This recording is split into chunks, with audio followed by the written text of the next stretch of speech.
29 अप्रैल 2025। मीठे बच्चे, यह तुम्हारा बहुत अमूल्य जन्म है। इसी जन्म में तुम्हें मनुष्य से देवता बनने के लिए पावन बनने का पुरुषार्थ करना है। प्रश्न: ईश्वरीय संतान कहलाने वाले बच्चों की मुख्य धारणा क्या होगी? उत्तर: वह आपस में बहुत शीर खंड होकर रहेंगे, कभी लोन पानी नहीं होंगे। जो देह अभिमानी मनुष्य हैं, वह उल्टा सुल्टा बोलते, लड़ते झगड़ते हैं। तुम बच्चों में वह आदत नहीं हो सकती।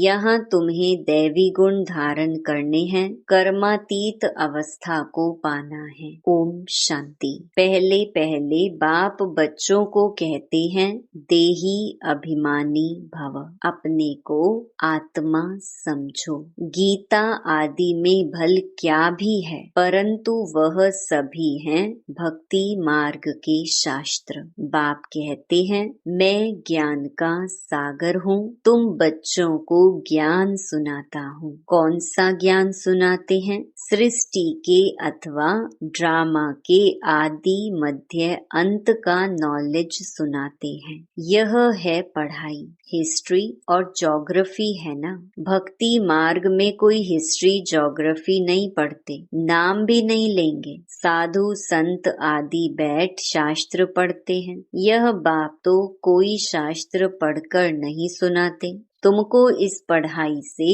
मनुष्य से देवता बनाते हैं। तुम आते ही हो मनुष्य से देवता बनने।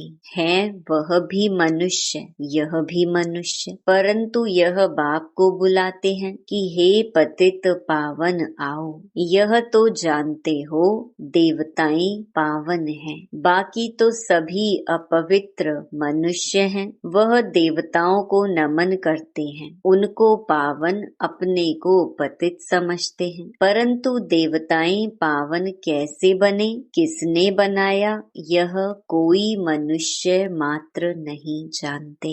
तो बाप समझाते हैं, अपने को आत्मा समझ बाप को याद करना, इसमें ही मेहनत है।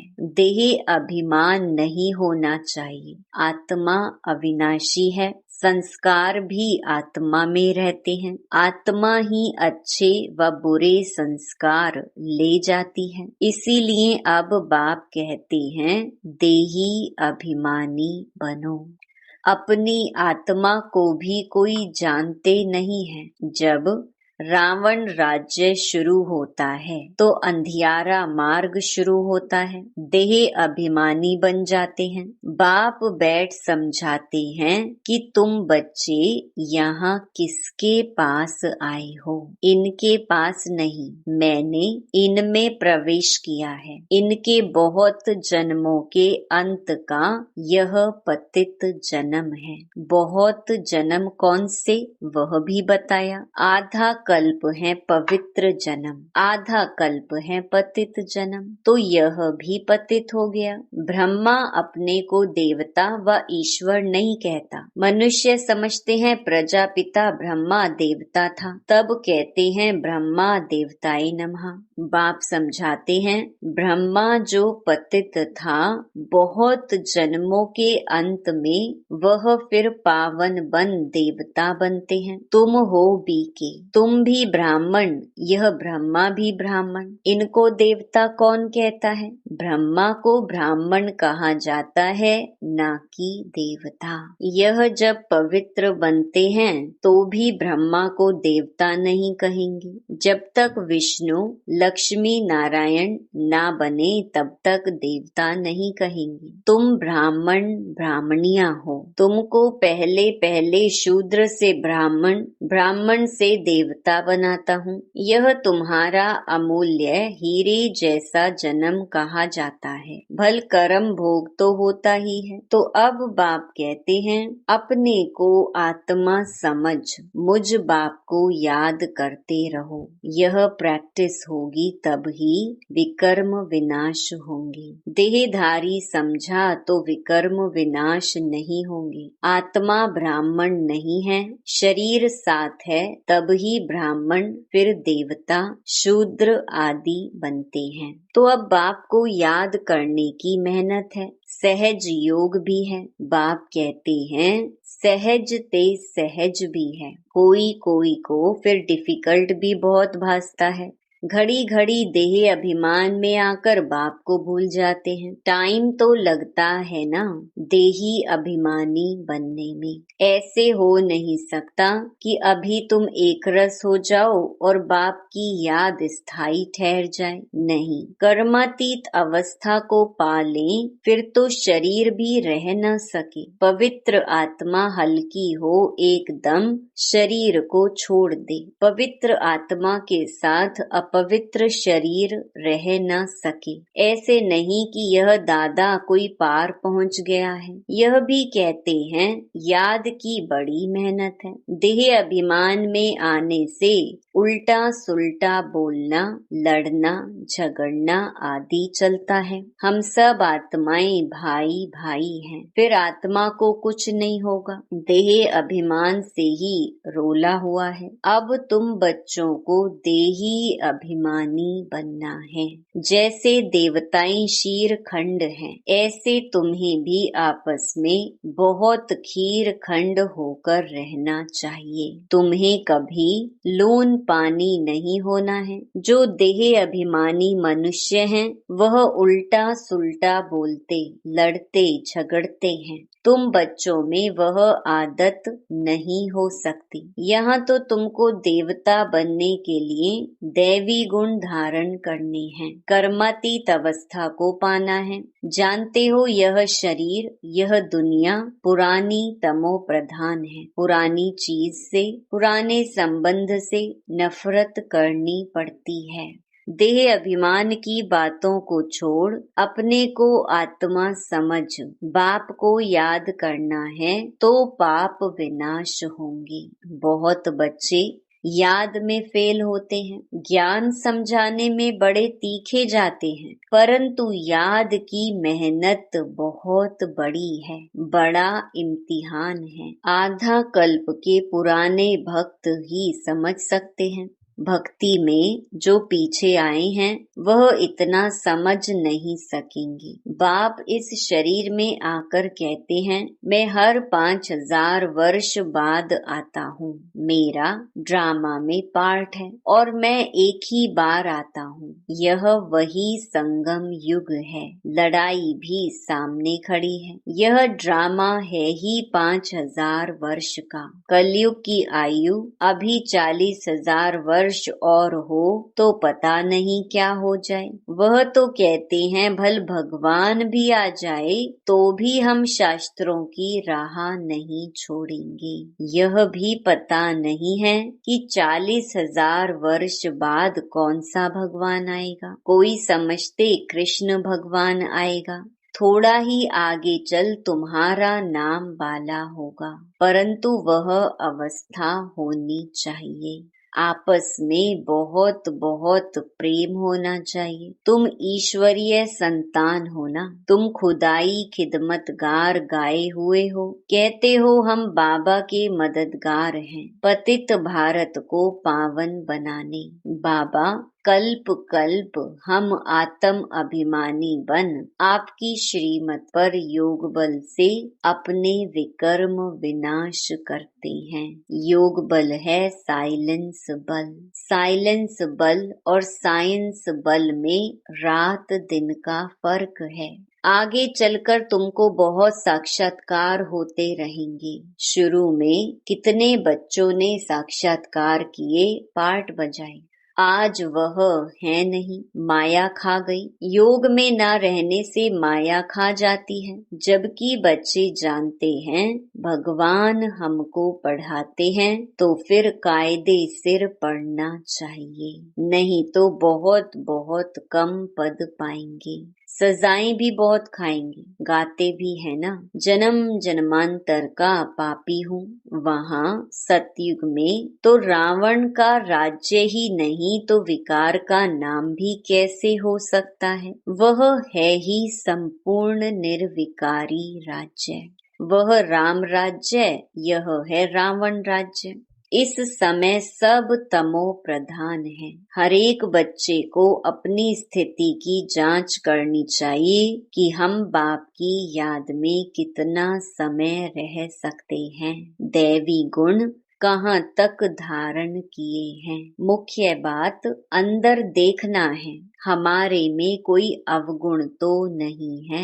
हमारा खान पान कैसा है, सारे दिन में कोई फालतू बात व झूठ तो नहीं बोलते हैं। शरीर निर्वाह अर्थ भी झूठ आदि बोलना पड़ता है ना। फिर मनुष्य धर्माऊ निकालते हैं तो पाप हल्का हो जाए। अच्छा कर्म करते हैं तो उसका भी रिटर्न मिलता है। कोई ने हॉस्पिटल बनवाया तो अगले जन्म में अच्छी हेल्थ मिलेगी। कॉलेज बनवाया तो अच्छा पढ़ेंगे, परंतु पाप का प्रायश्चित क्या है, उसके लिए फिर गंगा स्नान करने जाते हैं। बाकी जो धन दान करते हैं तो उसका दूसरे जन्म में मिल जाता है, उसमें पाप कटने की बात नहीं रहती। वह होती है धन की लेन देन। ईश्वर अर्थ दिया, ईश्वर ने अल्प काल के लिए दे दिया। यहाँ तो तुमको पावन बनना है, सिवाय बाप की याद के और कोई उपाय नहीं। पावन फिर पतित दुनिया में थोड़े ही रहेंगे। वह ईश्वर अर्थ करते हैं इनडायरेक्ट। अभी तो ईश्वर कहते हैं मैं सम्मुख आया हूँ पावन बनाने, मैं तो दाता हूँ, मुझे तुम देते हो तो मैं रिटर्न में देता हूँ, मैं थोड़े ही अपने पास रखूंगा। तुम बच्चों के लिए ही मकान आदि बनाए हैं। सन्यासी लोग तो अपने लिए बड़े बड़े महल आदि बनाते हैं। यहाँ शिव बाबा अपने लिए तो कुछ नहीं बनाते, कहते हैं इसका रिटर्न तुमको 21 जन्मों के लिए नई दुनिया में मिलेगा, क्योंकि तुम सम्मुख लेन देन करते हो। पैसा जो देते हो वह तुम्हारे ही काम लगता है। भक्ति मार्ग में भी दाता हूँ तो अभी भी दाता हूँ। वह है इनडायरेक्ट, यह है डायरेक्ट। बाबा तो कह देते हैं जो कुछ है उनसे जाकर सेंटर खोलो, औरों का कल्याण करो। मैं भी तो सेंटर खोलता हूँ ना, बच्चों का दिया हुआ है, बच्चों को ही मदद करता हूँ। मैं थोड़े ही अपने साथ पैसा ले आता हूँ, मैं तो आकर इनमें प्रवेश करता हूँ, इनके द्वारा कर्तव्य कराता हूँ। मुझे तो स्वर्ग में आना नहीं है, यह सब कुछ तुम्हारे लिए है। मैं तो अभोक्ता हूँ, कुछ भी नहीं लेता हूँ। ऐसे भी नहीं कहता हूँ कि पाँव पड़ो। हम तो तुम बच्चों का मोस्ट ओबीडियंट सर्वेंट हूँ, यह भी तुम जानते हो। वही मात पिता बंधु सखा सब कुछ है, सो भी निराकार है। तुम कोई गुरु को कब त्वमेव माता पिता नहीं कहेंगे, गुरु को गुरु, टीचर को टीचर कहेंगे। इनको माता पिता कहते हो। बाप कहते हैं मैं कल्प कल्प एक ही बार आता हूँ। तुम ही 12 मास बाद जयंती मनाते हो, परंतु शिव बाबा कब आया, क्या किया, यह किसको भी पता नहीं है। ब्रह्मा विष्णु शंकर के भी ऑक्यूपेशन का पता नहीं, क्योंकि ऊपर में शिव का चित्र उड़ा दिया है। नहीं तो शिव बाबा करन करावन हार है, ब्रह्मा द्वारा कराते हैं। यह भी तुम बच्चे जानते हो, कैसे आकर प्रवेश कर और करके दिखाते हैं। गोया खुद कहते हैं तुम भी ऐसे करो। एक तो अच्छी रीति पढ़ो, बाप को याद करो, दैवी गुण धारण करो। जैसे इनकी आत्मा कहती है, यह भी कहते हैं मैं बाबा को याद करता हूँ। बाबा भी जैसे साथ में हैं, तुम्हारी बुद्धि में है, हम नई दुनिया के मालिक बनने वाले हैं।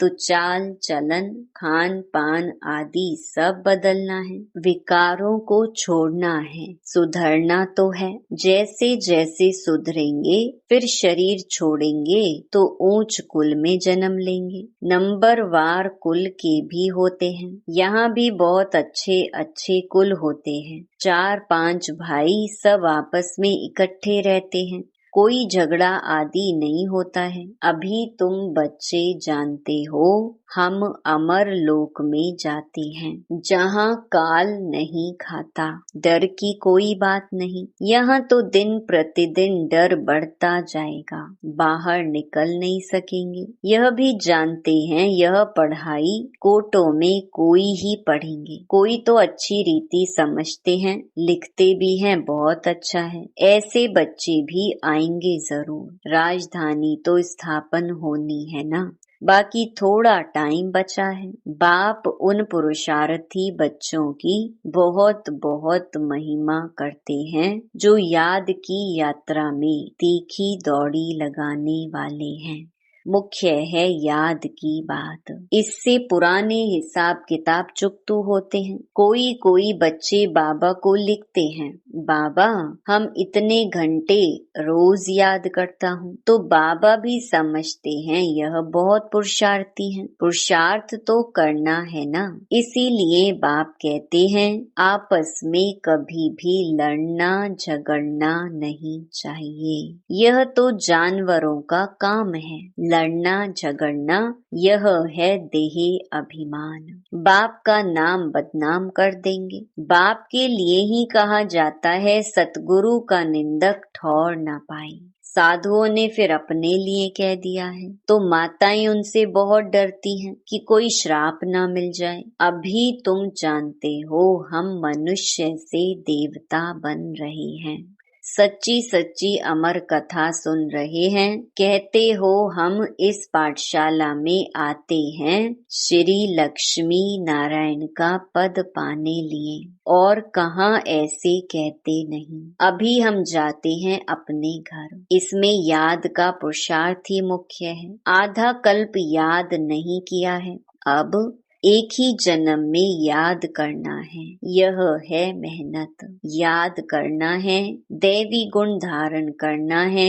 कोई पाप कर्म किया तो 100 गुना दंड पड़ जाएगा। पुरुषार्थ करना है, अपनी उन्नति करनी है। आत्मा ही शरीर द्वारा पढ़कर बैरिस्टर व सर्जन आदि बनती है ना। यह लक्ष्मी नारायण पद तो बहुत ऊंचा है ना। आगे चल तुमको साक्षात्कार बहुत होंगे। तुम हो सर्वोत्तम ब्राह्मण कुलभूषण स्वदर्शन चक्रधारी। कल्प पहले भी यह ज्ञान तुमको सुनाया था, फिर तुमको सुनाते हैं। तुम सुनकर पद पाते हो, फिर यह ज्ञान प्रायलोप हो जाता है। बाकी यह शास्त्र आदि सब हैं भक्ति मार्ग के। अच्छा, मीठे मीठे सिकी लधे बच्चों प्रति माता पिता बाप दादा का याद प्यार और गुड मॉर्निंग। रूहानी बाप की रूहानी बच्चों को नमस्ते।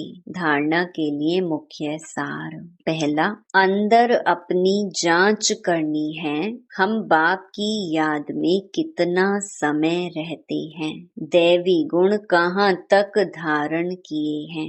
हमारे में कोई अवगुण तो नहीं है, हमारा खान पान चाल चलन रॉयल है, फालतू बातें तो नहीं करते, झूठ तो नहीं बोलते हैं। दूसरा, याद का चार्ट बढ़ाने के लिए अभ्यास करना है।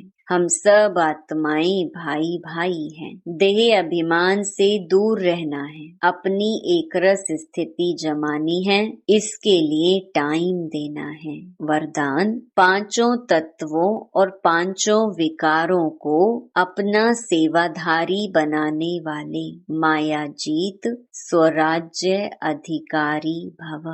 जैसे सतयुग में विश्व महाराजा व विश्व महारानी की राजाई ड्रेस को पीछे से दास दासियां उठाते हैं, ऐसे संगम युग पर आप बच्चे जब मायाजीत स्वराज्य अधिकारी बन टाइटल्स रूपी ड्रेस से सजे सजाए रहेंगे तो ये पांच तत्व और पांच विकार आपकी ड्रेस को पीछे से उठाएंगे, अर्थात अधीन होकर चलेंगे। इसके लिए दृढ़ संकल्प की बेल्ट से टाइटल्स की ड्रेस को टाइट करो। भिन्न भिन्न ड्रेस और श्रृंगार के सेट से सज धज कर बाप के साथ रहो तो यह विकार व तत्व परिवर्तन हो सहयोगी सेवाधारी हो जाएंगे। स्लोगन, जिन गुणों व शक्तियों का वर्णन करते हो उनके अनुभवों में खो जाओ। अनुभव ही सबसे बड़ी अथॉरिटी है। अव्यक्त इशारे, कंबाइंड रूप की स्मृति से सदा विजयी बनो। स्वयं को बाप के साथ कंबाइंड समझने से विनाशी साथी बनाने का संकल्प समाप्त हो जाएगा, क्योंकि सर्वशक्तिमान साथी है। जैसे सूर्य के आगे अंधकार ठहर नहीं सकता, वैसे सर्वशक्तिमान के आगे माया का कोई भी व्यर्थ संकल्प भी ठहर नहीं सकता। कोई भी दुश्मन वार करने के पहले अकेला बनाता है, इसीलिए कभी अकेले नहीं बनो। अच्छा, ओम शांति।